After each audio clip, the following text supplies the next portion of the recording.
se disfraza el problema de escasez de vivienda con la gentrificación. Sobre este tema nos habla hoy nuestro colaborador Fernando Tojay, él es fundador de Tu Hipoteca Fácil. ¿Cómo estás, Fernando? Bienvenido, buenas tardes.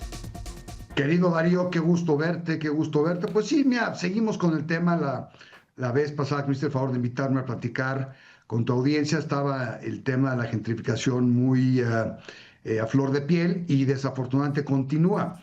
Y lo que está pasando en realidad es que las autoridades de la Ciudad de México en particular están tratando de seguir atribuir a la falta de vivienda el problema de la gentrificación. La realidad es que en las zonas en donde se está generando esta falsa gentrificación, son zonas que son muy atractivas porque son alcaldías céntricas de la Ciudad de México y casualmente son gobernadas por la oposición. Pero la realidad de las cosas, Darío, y vamos a recordar un poquito de contexto a tu auditorio, en la Ciudad de México hay alrededor de 2.700.000 viviendas.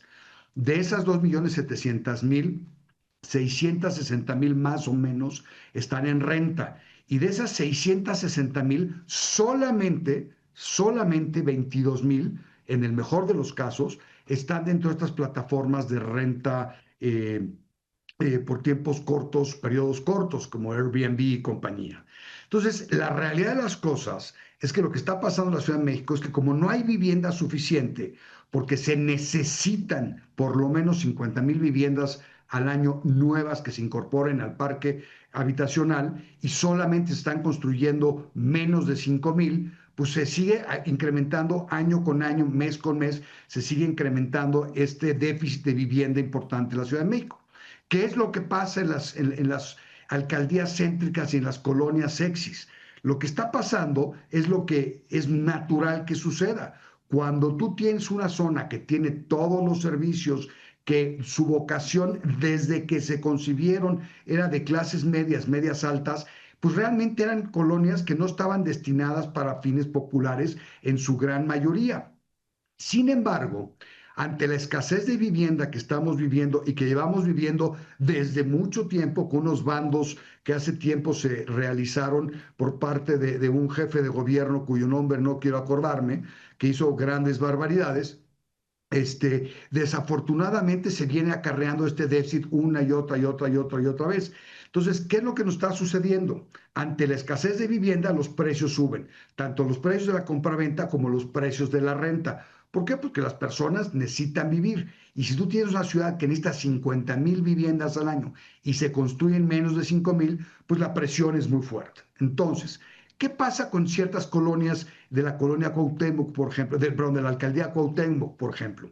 ¿Qué pasa con estas colonias que son muy atractivas? Aquí estamos viendo algunas imágenes muy sexys de lugares muy bonitos, con cafés afuera, con gente platicando. Es muy fácil echar la culpa a los extranjeros o a los ricos que vienen a vivir a estas colonias. No, estas colonias siempre fueron habitadas por inmigrantes, siempre fueron habitadas por personas de recursos, clase media alta, siempre. Y lo que sucedió es que hubieron ciertos edificios que tenían familias que los fueron rentando y los fueron dejando y no los fueron, por falta de recursos o por falta de ponerse de acuerdo entre familiares, se utilizaron para arrendamientos y esos arrendamientos eran muy pequeños, eran muy bajos. ¿Por qué? Porque había conflictos, porque había una serie de elementos importantes. Entonces, estos edificios que fueron ocupados por personas no de clase media alta o alta, pues cuando llega un momento donde por fin se ponen de acuerdo los herederos o se compran o se venden estos inmuebles, pues estos inmuebles tienen un potencial muy importante que hay que utilizarlos. ¿Para qué? Para rentarlos,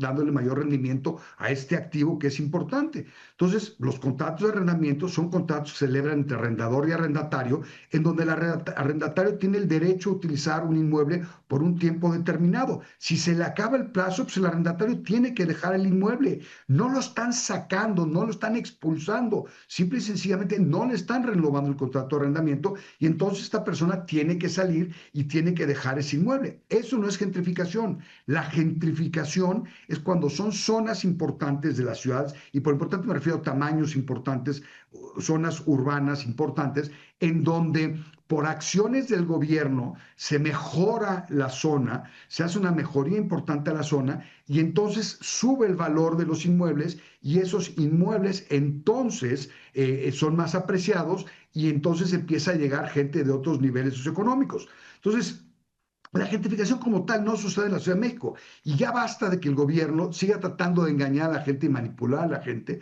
haciéndoles ver o haciéndoles pensar que están siendo desplazados, están siendo lanzados, están siendo desposeídos, porque no es cierto. El fondo de esto es que no hay vivienda suficiente en la Ciudad de México. Y en lugar de tener políticas públicas que generen la creación de vivienda, la inversión con certidumbre, la inversión a los inversionistas para que puedan traer dinero y generar, sobre todo, mi querido Darío, generar los servicios necesarios para que esta vivienda se pueda construir, pues las autoridades en la Ciudad de México tienen décadas literalmente sin hacer lo correcto. Entonces, basta. Basta estar diciendo que hay gentrificación, basta decir que están expulsando a la gente. No, lo que está haciendo esta administración y las pasadas es tratar de encubrir la ineficiencia, la corrupción y la ineptitud de generar políticas públicas adecuadas para construir vivienda de todos los niveles socioeconómicos en alcaldías céntricas. Por supuesto que se puede construir vivienda económica. Yo desarrollé en su momento un programa que se llama Tu Primera Vivienda, a través del cual se reducía el precio de la vivienda en 25%, sin subsidios, simple y sencillamente a través de una serie de mecanismos que incrementaban el potencial del uso del suelo intraurbano.